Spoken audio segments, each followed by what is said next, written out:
Welcome, beautiful souls, to another incredible episode of Soul to Soul with Roxanne. I have such an intuitive guest with me today. I have the lovely Tracey Whittet, who is a spiritual energy healer, sacred conduit, and intuitive guided located in Santa Fe. I want to welcome you so much, Tracey, to the I'm show. so excited.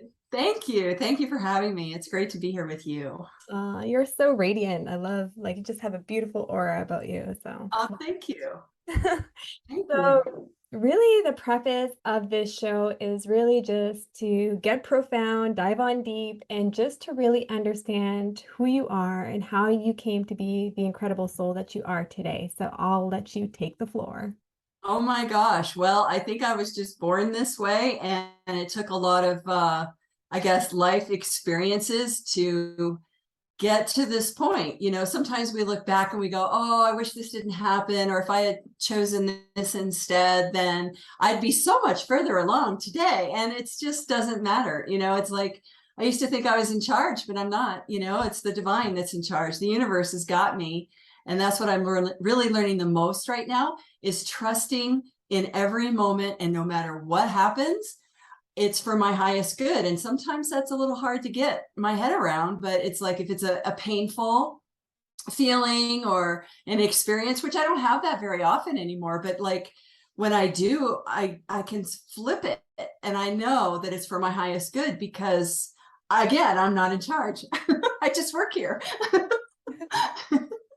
Which is a really challenging thing for a lot of people to contend with, right? Because a lot of us want to feel like we have that control of every aspect of the internal component of our life, understanding that, we do have some guiding external forces. So to be able to relinquish the control and just to surrender and to release ourselves to the journey is really an accomplishment in itself. I feel like when we're challenged with the ego, we're challenged with our programming, we're challenged with our conditioning.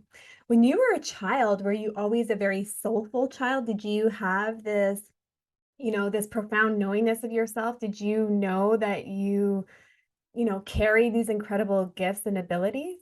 Nope, I did not. I thought everyone else in the world knew what they were doing and I was the only one that didn't get it, that was like really trying to figure everything out. Um, I remember being like 5 years old and my guppy, I had a little fish and a guppy died. And I have this memory of we buried it in the backyard. I grew up in Northern Virginia, Washington metro area. And it was just like a summer night or something like that. And we buried the little guppy and I made little popsicle sticks like a cross. And I remember sneaking down to the kitchen, looking out the window, and I swear to God, it must have been a full moon because I thought I saw a beam of light. And in my mind's eye, I knew Jesus was carrying this little guppy up to heaven. So you can see the programming, right? I mean, I was in Sunday school, just Protestant, but so when you asked me about soulful, that's exactly where my memory went when I was really young. And other than that, I was just a regular kid that I know of that was just super trying to figure it out and be socially connected to people. Elementary school, I was always outside playing. So I love nature. Nature is something that I remember having really fond memories of. And one memory that's also coming to mind right now, and it was kind of a difficult time. I might have been like, I don't know, 14 or something. And I think my parents had a fight. And it was again in Virginia and it was summer and we have heat lightning. And I remember opening up my window and just hanging out my window. And I saw heat lightning to the left, heat lightning to the right, and then in the middle. And I started playing and asking questions. Like I was saying, is my mom going to come back? Because I saw her like drive away or whatever. I'm like, is my mom going to come back? And it would go, yes. And it would light up in the sky. And then I would ask a question that I knew the truth to, and it would light up to the left if it was a no kind of a thing. So I don't know where I got that. I just started playing with it. And that's kind of what I do today. I kind of like ask questions and then I notice how my body responds. It wasn't nature, but I know that we can use nature for that reason as well. So I guess I was soulful. I was always intuitive, but I didn't know that I was. I think that I thought everyone thought like me because that was my reality. That was my own experience. And so Was I intuitive? I didn't know because I hadn't any contrast. I would just know later that I should trust my gut, Mhm. that I did know, but I didn't always follow my gut. And I would create some very interesting experiences for myself that were not in my highest and greatest good when I look back. But again, I wouldn't change anything. Even though I want to, I wouldn't change anything. And what I would want to change are probably painful experiences or boyfriend choices or things like that. You know, if I only knew what I know now then, right? You know, we'd be like walking on water or something. I think I love what you've said and like reflecting back on, your childhood and your adolescence, did you, just having that introspective, assessment now, are you able to look back and say, yeah, like I've always been very intuitive and I just didn't know how to listen to myself. I didn't know how to tap it in. Like I didn't know how to, work with my gifts and kind of, make them a little bit stronger. Like when you look back, do you have like little snippets, like, like the lightning? Anything else that kind of really transpired and you're like, wow, like, yes, like I need to start trusting myself more. You know, I don't know how I know things. Sometimes I just know something. And this is, I don't know why this is coming up, but I'm just going to share it because I want to be relatable and human. And I've had some experiences. Like one time I was in a relationship with a boyfriend who was alcoholic, but I didn't really know that because it was sort of familiar energetically with my lifestyle growing up in my family, you know, functioning alcoholics, whatever, and just things like that. So it was really painful, this kind of like fight we were having. And I was just realizing that you can't, I didn't know now, I know now, but I didn't know then, that you really can't relate to someone when they're high because they're altered, their reality is just different. And so one morning, this is a horrible story, but I'm just going to share it really quickly. We'd had one of those moments and we were both getting ready to go to work. Well, I was getting ready to, I worked for Xerox Corporation and we were going to go to the Chesapeake Bay and go out on the boat. It was like a recreation day, you know, team building and all that kind of thing. And so my boyfriend left for work because he wasn't doing the same thing that I was doing. We were working at the same place, but at the same company. And the phone rang and this girl said, and I recognized her voice. She was my half sister. And she's like, is Steve there? She was all nervous. That was my boyfriend's name. And I said, Lori, is my dad dead? Yeah, mom tried to hurt herself in the car and he tried to help her. So I'm imagining, you know, this car accident or something. But what really happened that day, which was like totally mind blowing, was unfortunately my stepmom killed herself in the car in their garage. And he went downstairs to check on her when he woke up and found her and asked the neighbor to call the ambulance. They lived out in the country in Virginia. And then the ambulance came and tried to resuscitate her and couldn't. And then the neighbor said, hey, Dave never came back downstairs from changing clothes. You might want to go check on him. So they went upstairs and tried to resuscitate him. And he passed away on the same exact day. And it was just so mind-blowing that I just went into this autopilot of calling people at my mother, my aunt, you know, all these people, my sister. And we, you know, I didn't get to go on that little vacation trip day with Xerox people, but I really realized after they did that day, the Xerox friends, we were way out in the country making these arrangements with funerals and, you know, caskets and all this really heavy stuff. And gosh darn it, if 3 or 4 different people from my Xerox family came all the way out to Marshall, Virginia to support me. I mean, it was just an amazing time, an amazing day. That, how did I know my dad died? Just by the tone of her voice. I just knew. And it was quite a shock, obviously, but all of us have these kinds of traumatic experiences in our life, but somehow I really think it's kind of true that you don't get more than you can handle, or it's just a lifelong experience of outer world stuff that happens to people. And some of us, I experienced a lot of death. I don't know why. Friends, guppies, dogs, and I don't know what that's about other than it makes you go deeper. That grief experience, like you kind of start wondering about life, even at a very young age. It's like, what is this all about? Yeah. What is this mystery called life? Because it's not like we got a manual and we Yeah. know what we're doing. It's you true. know It's true. and you There's look no to your manual. friends. Yeah, you look to your friends to try and like figure it out, or you talk with people, but then sometimes you're just with someone that's at the same level as you are consciously as a kid, at 15, 18, 26, whatever, and we do the best that we can, but we are given,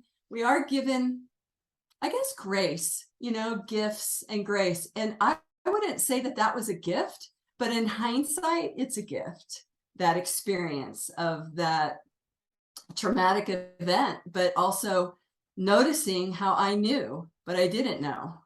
I don't know how to, I can tell you the truth. I don't know what's going on. It's so incredible that our curiosity to understand what is this thing called life, like what are we intended to do? What is the purpose of, this incredible thing that we call life?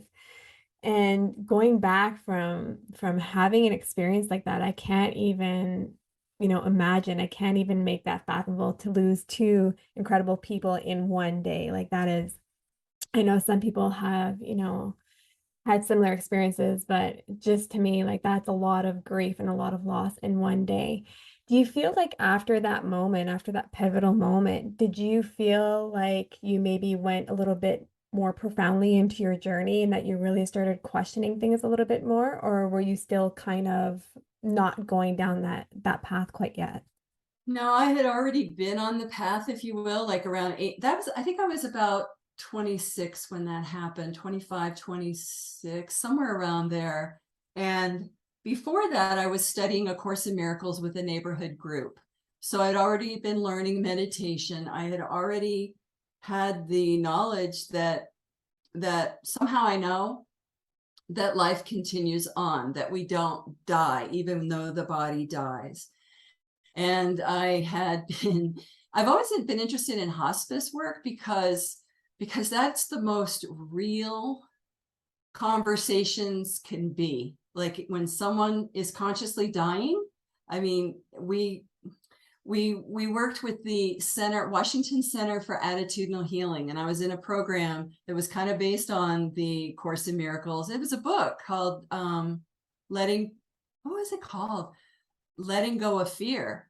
And it was written by Jerry Jampolsky. And it was based on the principles of A Course in Miracles. So I would learn how to ask questions and be with people who were caregivers of those who were that were caregiving for people in hospice that were terminally ill. And you just get some really real experiences. As a matter of fact, this is just coming back to me. Each one of us had to facilitate a group based on the principle. And mine was the 11th principle. I think there were 12. And it was death need not be viewed as fearful. So, you kind of like prepare before you're going to prepare like a little facilitation circle or whatever. And we were all practicing and learning this facilitation skill. 1 week before I was to facilitate that topic, I had a dream about Pegasus. Pegasus came, like the horse with the wings. Yeah. And I remember telling my facilitator about it. Her name is Susan Trout, PhD, lovely woman and very soulful. And she was like, oh, that's a very profound dream, very prophetic. What do you think it means? And I had no clue. Well, a week later, my dad died. So I think there was a message that came in the dream state prior to. So then the day comes, a week before, let's say, maybe it was 2 weeks before, because when I was doing the facilitation of that lesson, everybody was real tentative because they knew my dad had just died. And I was like, guys, it's okay.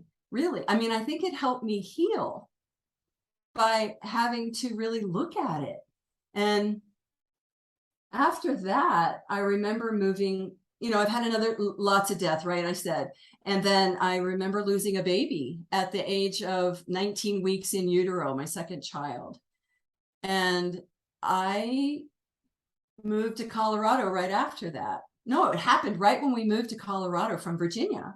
And the jobs that I got after that were like the hospice of Metro Denver, or working with a physician that dealt with preventing preterm birth. I mean, how I did not set that up, but the universe set that up for me to actually learn, because I'm a lifelong learner, to learn about these experiences. And it just helped heal. It helped me heal through, difficulty in loss and grief. But the great news is that you go deeper within your own self, and you start to have a deeper spiritual relationship with the world, and you can kind of almost handle anything after experiencing trauma like that. Because it's not like anyone did anything to me personally, but I was affected by it, and how I reacted and what I learned about. I mean, I studied stress management in college because I wanted to learn how to manage that a little bit more. I created my own degree. And I really wanted to learn about the endocrine system and how our body responds to stress. But if I look back on my long life, I see how I was designed to come to this moment. I mean, it's just miraculous. It's kind of amazing. It's kind of beautiful. If we can get out of our own way of that charge of negative or positive and just really remain neutral and look at the world and what's happening from the observer, the witness point of view. And I think that is actually our soul. When we're aligned with soul, we're seeing the world from a higher perspective. We're not just looking at our personality, our myopic view. We're actually kind of looking at the whole thing. Not to say that we don't get pulled down into the mire and react and feel deep pain or whatever, but I know without a doubt that we are taken care of. And this is my last big lesson, is to trust who is really the provider. Meaning, okay, I gotta have a job. I have to have money. When I'm thinking my employer is the provider, when in fact I'm really getting it. I'm in the slow group, but I'm getting it now. That the universe, the divine, the creator is really who provides for us. And so as I take sacred pauses in my life and just stop and slow down and listen, like when I was a kid in nature, just playing, just noticing the birds, noticing the heat lightning, whatever, that there's really a divine plan here. And I mean it from a way of protection, of care, of embrace. And of course, mentally I've learned about angels and ascended masters and all of that. But what's really key is having that direct experience on the inner worlds. That's really key. And I think the deeper we go within, the greater service we can be to others. Because anything anybody says to me, it's like, oh yeah, I know, I can relate to that, or you can identify with what is happening to someone that is out. Like you could maybe relate to what I'm saying about my father and my stepmother died on the same day. To me, that's just what happened. So therefore you deal with it because it's happening. But any other deaths that you've had, you can kind of relate to, like, oh, that must have been horrible, kind of a thing. So I think you can be of greater service when you have these hardships and deep experiences. Not that you love them. I'm working on loving them. I'm working on loving grief. But as I mature and as I have more experiences in the outer world, as well as experiences on the inner worlds, I can come into more of a place of balance within my own being and be more of service just by being here. And that's enough. Where, I'm from the East Coast, man. Walk with me, talk with me. Let's get something productive here going. And, and now that I'm like chilling out in Santa Fe, New Mexico, it's kind of like, the whole saying here is like mañana. We'll get to it mañana. And mañana never comes. Tomorrow never comes. So I'm learning to chill out in my older age. So thank you. I'll stop. No, I absolutely love, you're such an incredible storyteller. And I think what an incredible experience to witness, to be able to go outside of yourself and look at it from your soul's perspective and see the greater picture and see that everything had its step in the master plan and that you were just accumulating the little puzzle pieces along the way in order to construct your bigger puzzle so that you could have that vision. And to come to a place now that to understand that we need to be able to trust our journey and that we need to be in allowance, in a state of allowance, to allow the creator to create and for allow us to not create that resistance along our journey. Because even though our ego serves us for so many incredible things, it also is a disadvantage in our intellectual body, understanding that it prevents us. It puts us in a state of fear, a state of lack, a state of scarcity. So I think Yeah. that's absolutely incredible that you are able now just to see everything, hindsight is 2020, but just to see everything and to know that it was all done for your highest good, that every trial and tribulation is never done to us, it's done for us. It's done to help build our journey and build our path forward. So I think that's absolutely incredible. Yeah. Yeah. In hindsight, it's great. But when you're in that moment of it, it's like, what's going on? I don't get it. Yeah, and like looking on your journey and just of what you've expressed today and just the amount of end of life that you've been privy to. And I believe end of life is absolutely beautiful. In shamanism, end of life is just another starting of a new life. So for us and for me, and I'm sure for you, is to understand and to witness. And same as you, like I worked in palliative care for over 13 years. And when people are at their deathbed and when they know that that transition is coming, a lot of them are fearful, but a lot of them surrender also. And they understand and they are accepting of what their next transition is going to be.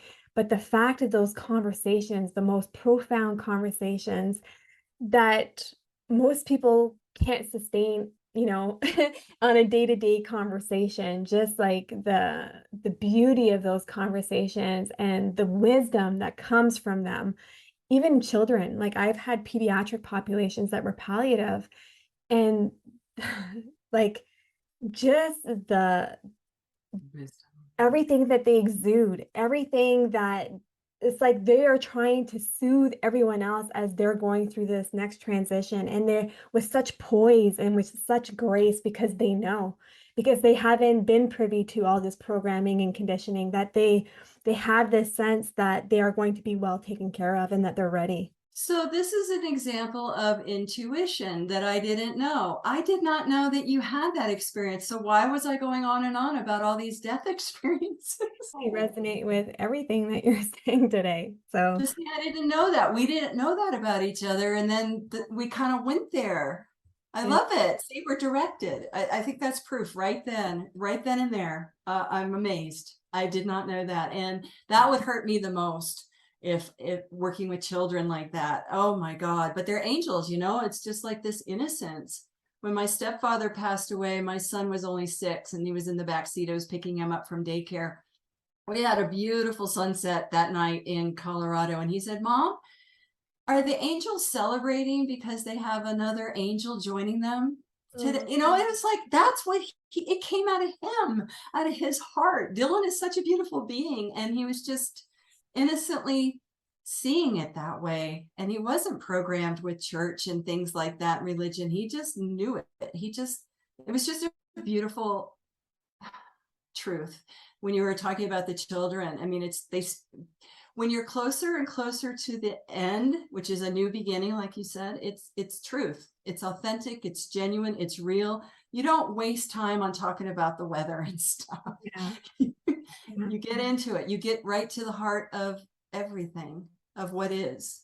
I agree. Yeah, it's really powerful.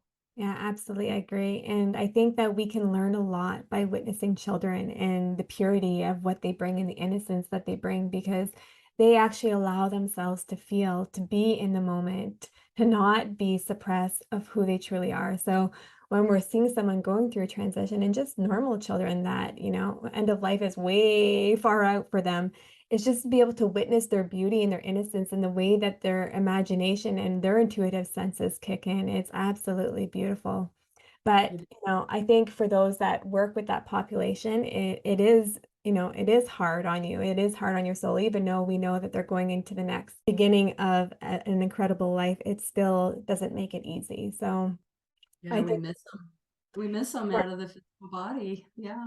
yeah. So, I think it's just incredible that we're able to witness this transition in someone's life and to be accepting of it and to look at it with grace and compassion and for them to exude that and to not be fearful, even though, it is a fearful thing for a lot of people because we don't know. We don't 100% know in the intellectual body what's going to happen. We have to trust our spiritual body and where we're being guided.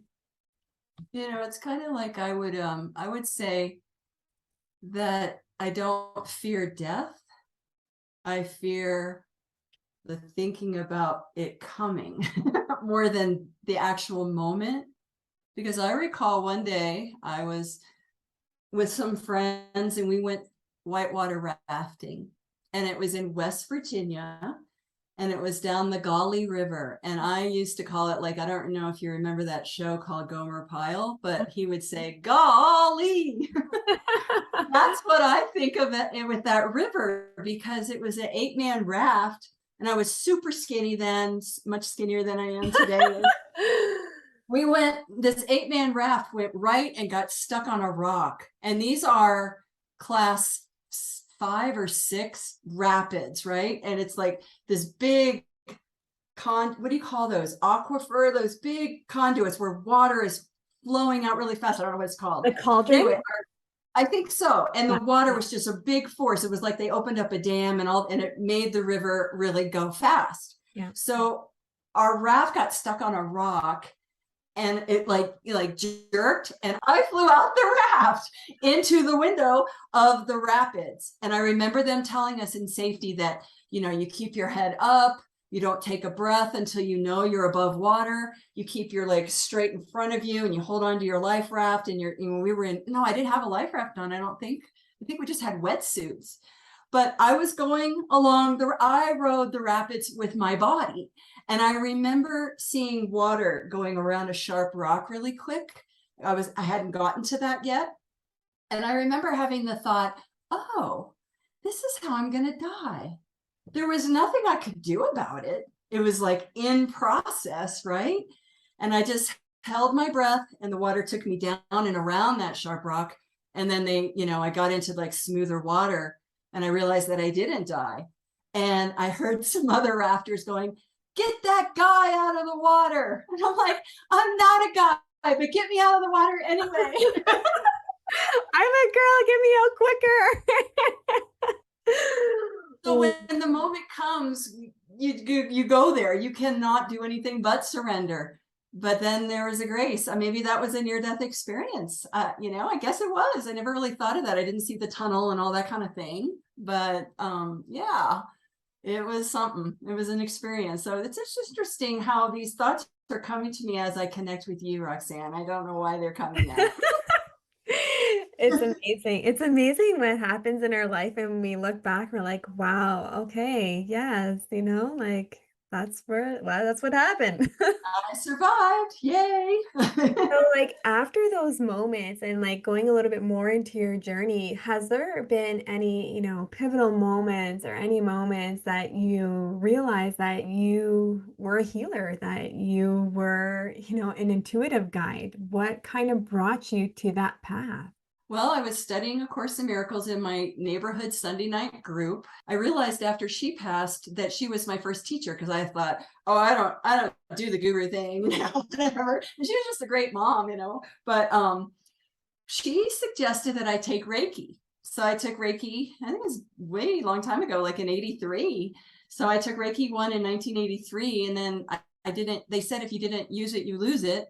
So 10 years later, I took Reiki 1 and 2 again. And then a couple of years later, I took Reiki 3 so I could teach the classes and attune people. But while I was in that class, I realized that was even after that, I was working on someone and they said, wow, your Reiki's a little different than other people's Reiki, even though I did the 22 positions and all of this. But what's different for me, and when I realized this, is that I share what I hear and what I see. And my eyes are closed, so I think I'm more clairsentient and clairaudient. So I have these impressions, kind of like when you're dreaming or you think of a memory, you can picture it. And then, you know, people said, oh, I like doing Reiki with you. It's a little more, I'm not powerful than it is with other people. It's just different. And I think that I am such a rule follower to the point where I will follow the rules and then I get sick of them and then I'll go off. You know, I will follow the rules. I'll do the speed limit. I will do what we're supposed to do at work or whatever, but I don't like them.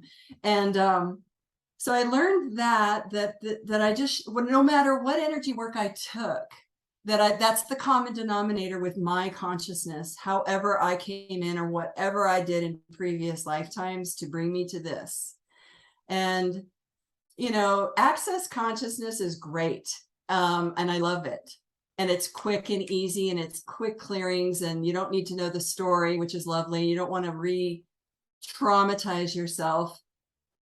And you do need to take responsibility. I have to say this because I married a man that I never wanted, and we divorced, and this is a very quick marriage, but I realized, I do not want to attract someone like that ever again. What can I do to change? And I went into therapy, and then I went into group therapy, and then I did a homeopathic constitutional remedy, and I realized I didn't need therapy anymore because I'd already cried it all out or something when I had that proving with the homeopathic remedy. So as we take responsibility for our own creations, even though we're not in charge, but we're kind of in charge, you get to the point where the story doesn't matter and it's all about energy. So I have a passion for energy work. I used to say I'm, you know, an energy work junkie, and I don't want to give the addiction thing any credence. So it's my passion. And every energy work course that I've ever taken, I've never had to interview to take it. So one day I'm driving to work from Longmont, Colorado to Boulder, Colorado. I'm at a 4-way stop because I'm avoiding the highway. I'm just going the back roads, beautiful nature, you know, and I hear, call Vicky. And I'm like, no. And I kept hearing it. So I finally called Vicky. I know the date. It was April 18th. And I think it was 2015 or something, 16 maybe. And finally I call her and her outgoing message says, hi friends, I'm out camping, but if you want an energy clearing, please call Jean. So I did. And I had an energy clearing that day. And I realized, oh my gosh, this work, multidimensional body balancing, gives structure to what I do naturally. So I'd had lots of energy work classes before this, and then I take multidimensional body balancing. And I don't know, maybe it unlocks something within me. But again, it's that what I share, what I hear and I see. And it's just gotten deeper and deeper as I've had more spiritual initiations within my own being. And I've always had this purity thing, like I said, like with Reiki, you just do Reiki. If you're doing Reiki, you tell people you're doing Reiki. So I've always been very pure of heart, innocence in that way. And so spirit mending, it was the fun name of multidimensional body balancing. And that's really what we're doing. We're working on all these different levels, layers, timelines, and dimensions. And, you know, I worked in corporate America for 40 plus years. So when I finally decided I have to stop, whether it's a cool company like the Chi Center that teaches Qigong or what, it's like working for someone else, that I decided to take early Social Security and go out on my own and do it myself. And something's happened with that. As I started doing that and making my energy work, which is really integrated my own. Oh, I forgot to share. Transmosis came in a lot, you know, in the 90s. It was just a word I heard when I was doing Reiki with someone. I asked everybody, what does transmosis mean? And nobody could tell me. So I want to read it because I finally just asked Source. And Source told me that transmosis is an unconscious transfer and assimilation of higher energies to raise the recipient's energy to equal the source energy. So what that translates to be is that I channel, but I'm not really channeling a being. It's like whatever is in your highest and greatest good for yourself and for all concerned. We call in your guides, 100% pure divine light, mine, and I ask to be a pure divine vessel, all of that. And you tell me what you want to work on physically, emotionally, mentally, spiritually. Well, I also have a map where anything that needs to be cleared or where an energy that's stuck in the past could be lodged, whether it's in the astral body, the soul body, all of our different 6 bodies, or the systems of each of those bodies, whether it's nervous or endocrine or chakra, but it could be circulation, it could be anything. What happens is you tell me what you want to work on being the client. I tune in and I use applied kinesiology, muscle testing to ask in your highest and greatest good what needs to happen, because sometimes people come and they go, I don't know, you just tell me. And it's like, well, I want to have a real good map so I can give you exactly what you need in this moment. So we compare notes. And then what happens for me, I think, is that I create a link up like with soul, and I connect to the guides, and then my one voice shares what I hear and I see. And I have a friend who is clairvoyant, and she's a client, and she wanted to see, because I've had this huge expansion experience, and she wanted to see just how far out I go. And so I worked with her, and she shared with me that everything that I'm sharing, that I hear and I see, is actually happening. And that was such deep confirmation for me, because I don't know. I really don't know, but I know that it helps people, and I know that it increases their frequency. I know that it clears energies, entities, DNA, ancestral, all of that, anything that's hidden. But I don't do it. I just get to be the witness to say what's going on or what they're showing me. So it's kind of neat. And now what's happening is this actual word transmosis is starting to happen. So I can go into the nitty gritty of the different bodies, and this is what I'm seeing, and let's transform it with light, violet consuming flame, heal and seal it with liquid golden light, and then anchor and hold with divine white light. You know, it's the light that's doing it. It's the guides of 100% light that are doing it. And the sound is my voice, because we're light and sound. So transmosis starts taking over sometimes, depending on the consciousness of the recipient. And sometimes it's kind of like when you're in a hospital and they close the curtain so you have privacy, the person has privacy and you can't see what's going on. Mm-hmm.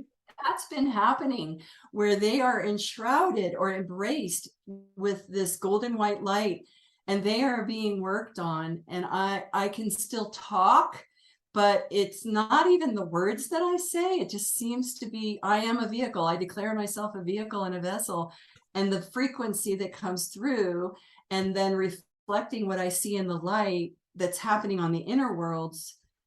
That's transmosis is taking over, and the light does it. So all the nitty gritty that someone wants to work on, all the nitty gritty that I connect to, you know, with muscle testing, gets taken care of at a really high level, broad brush level, that is divinely guided. So I guess I'm the local representative for like a surgical nurse that pulls in and shares with for the recipient, for the client, what's going on that I witness. And some people feel it. They feel exactly what's happening. And it's like when you're a kid, when you have a story read to you, you can say, oh, there's a beautiful meadow with yellow flowers. You're seeing it differently in your mind's eye than what I'm seeing, but I'm describing it. And I think it's like soul homeopathy. Somehow connecting and acknowledging that energy through those symbols does it. That's what neutralizes any charges or things that need to be released. I absolutely love that. It's very similar to shamanism. I feel Reiki and shamanism is very, very similar in the way that we heal, and connecting with our highest self and all of the bodies of what you said, and channeling the informations from the guides and being able to disseminate that information where those disruptions are lying within their bodies. So I think that's just such beautiful work, and we are so honored and thankful that you're doing this work, Tracey. That is absolutely incredible. When Thank you you. were thinking, and what was your first experience like when you had your first channeled message, what was that like? Was it from the archangels? Was it from the ascended masters? Do you remember that moment where it was not, something that you maybe wanted to hear, but you needed to hear in the moment? So it's like the memory that came in, and it wasn't during a session or anything. It was a friend of mine, again, with a death experience. Her best friend, unfortunately, was in a car accident. And honestly, it was horrible. Like a real low car went under a truck and she was decapitated. I mean, it's just horrific. And so my friend Debbie was having a really hard time. And we were in Virginia, and we went to the graveyard, or the cemetery, really. And it was a beautiful rolling grass. And there was this statue of Jesus, like with his arms out. And we were not all spiritual, religious, but I remember we were sitting on the right hand side of Jesus's statue's hands. And it's more like just regular conversation. I'm like, oh, Debbie, she's in a better place. She didn't feel any pain. And look, she's on the right side of Jesus, or whatever that quote is that somehow I knew. So that just came out, and it seemed to make everyone feel better. It was a small group. The same friend, years and years later, had an experience of almost like sounded like a ghost or something in the apartment, and like playing games, like taking milk out of the refrigerator and putting it in the sink. And of course it needs to be refrigerated. So she was asking if there was any message there. So before I called her back, because she'd left me a voicemail, I kind of just tapped in, and I kind of got a message from her brother-in-law, and I just wrote it down and I shared it with her, because the brother-in-law did not want she and her husband to be fighting, that life is too short and this and that. And somehow when I told her that, what I got, she started crying, and she knew the truth of it. So sometimes relatives come through, and I'm trying to, one time I was doing Reiki on someone, and I was at her head, and I saw a redheaded man standing over her, and I shared what I saw, and she said, no, I don't know who that is. I'm like, okay. And then the next time I saw her, she says, I figured out who that was. I know exactly who that was. So I don't know what I know. I really don't.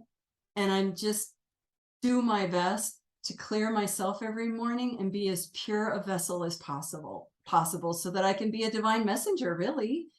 And it's not like I do it. Again, it's like I allow myself to be an instrument and be of service in this way, so that people can get what they need. And some people, I want to say that there's light and dark, and it's important, and there is light and dark. Okay, it holds up our universe. It's duality. It needs to be here. But 10, let's say a scale 1 to 10, 10 is light, 9 to 1 is dark. You can call it anything you want, whether it's number. She had, when I learned this, she had them all spelled out, like number whatever is an arc demon, number 2 is a gargoyle. I'm like, poltergeist, what? I don't even go there. But the light always prevails. The dark never wins. And so when I don't know, I just want to encourage people not to be afraid of it. Yes, it exists. I respect it. I don't touch it, but I command it to be dissolved. If it's messing with someone, that's not okay. And that energy needs to be transmuted and ejected to the place it's earned the right to be, never to return to that person or this reality. Just it needs to move on in its evolution as well. Yeah. And I feel like a lot of people just don't know what that presence is, and they don't know why they have a lot of anxiety in their home, or have a lot of panic attacks in their home, or little mischievous things happen with their technology. But, we can really discredit things very easily. But a lot of the times it's something not so great that is kind of, intertwining with our energy that doesn't belong there. And that's when you should be having a practitioner come in, do a clearing of the home, clearing of that person, to ensure that longer accepted within that thing. And understanding that we are powerful beings. Everyone has these incredible gifts, and that we have the choice on what we want to channel and what we want to be the conduit to.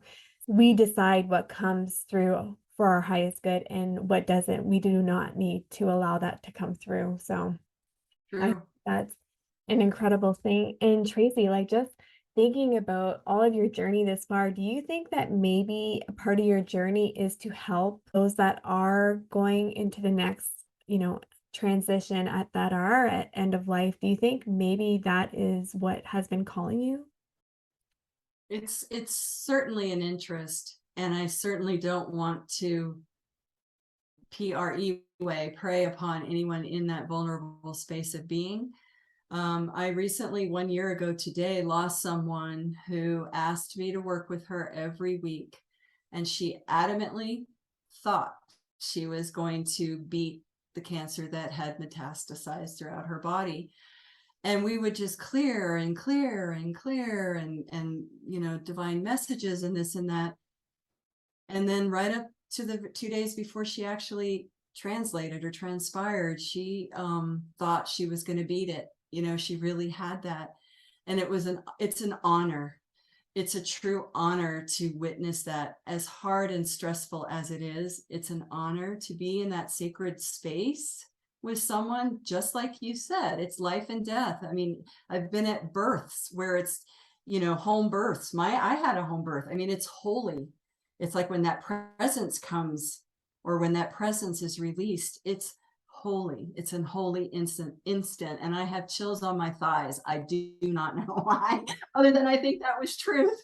So I don't know. I really seem to, I am open to work with anyone that wishes to experience more of their divinity, because we're divine humans. And if we can clear out the clutter, it's just like your house. I mean, it's spiritual hygiene.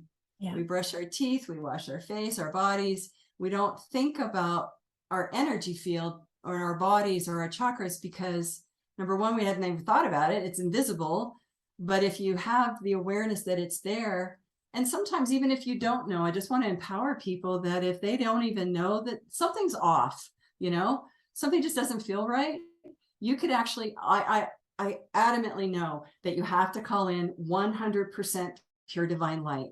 And the reason I say this is my first clearing with Vicky, one of my teachers, she called in Tracey's guides of 100% pure divine light. And then she was silent for quite a while. And I'm like, what's going on? I'm laying on the bodywork table, fully clothed and all of that.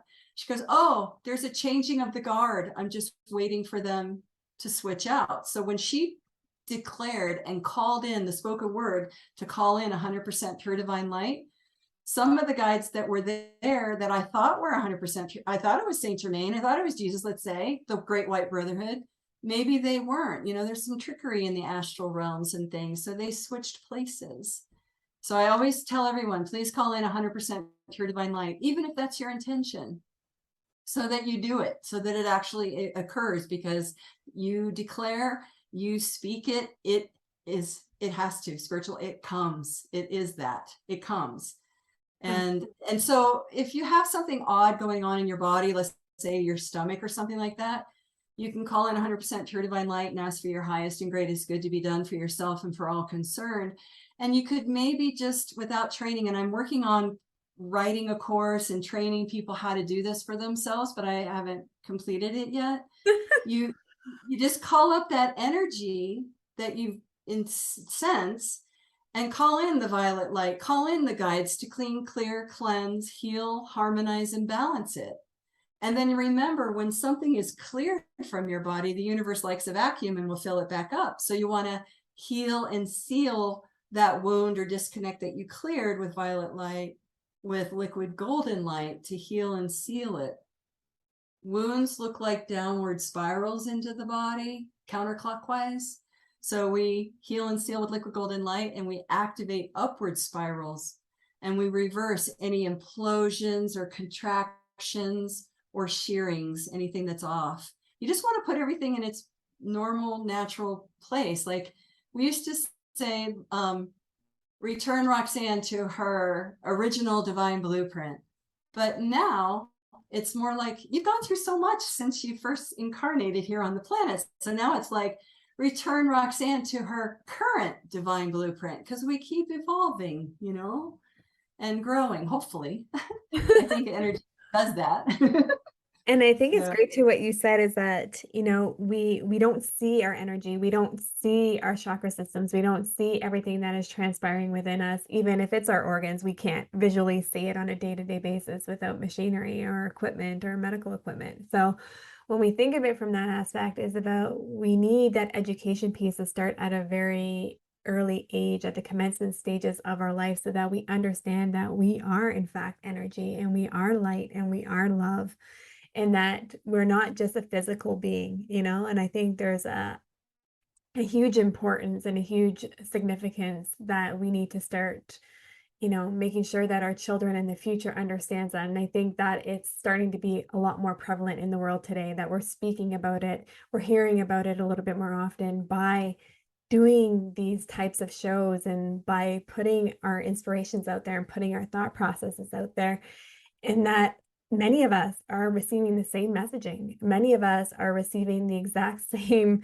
So, how can that be? We are all interconnected. We are all connected to the same source of information, should we allow it to connect with us. So, we're all one. absolutely. So, And we return Tracy, everybody to wholeness. If there's some separation or fragmentation or whatever, cleaning it up, healing and sealing it, and returning people to wholeness and balance. Our bodies do it all the time with our absolutely. blood pressure up, down, our breath rate, our nervous system. Why not just return everything to wholeness? And that's the goal. Absolutely. Balance and So, yeah, absolutely. So what is the next chapter for you? What are you looking forward to? What's next on your journey that you're working towards right now, Tracy? I'd really like to get up the courage to do group healings. Um, I work one-on-one and I teach people what I'm doing because I say it out loud and this and that, and I give them tools like to protect themselves. The D sharp, which is a tone, D as in dog, sharp. D sharp shield, 2 to 6 octaves above middle C, polished on the inside. It's a shield that only allows love to come through. It protects you from the dark. So things like that, I want to start offering more teachings. And this is difficult enough just talking to you. The podcast, woo, putting myself out there because of that persecution, crucifixion, ancestry patterning that we can all have.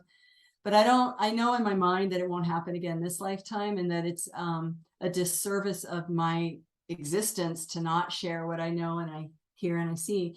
So what's coming would be like small group gatherings, and then creating the course, writing the book. I think it's going to be called Transmosis Healing, Realizing Wholeness, because we're already whole. We just need to realize it and pull it all back together, kind of a thing. So it's kind of a twofold thing. Like writing the book is almost like an outline of the course, and I'd like to make it online and with Zooms and this and that. And that's what's next that I know of, I That's think. beautiful. That's beautiful. And I know that you've written an incredible book. Did you want to share that with the audience Thank today? you.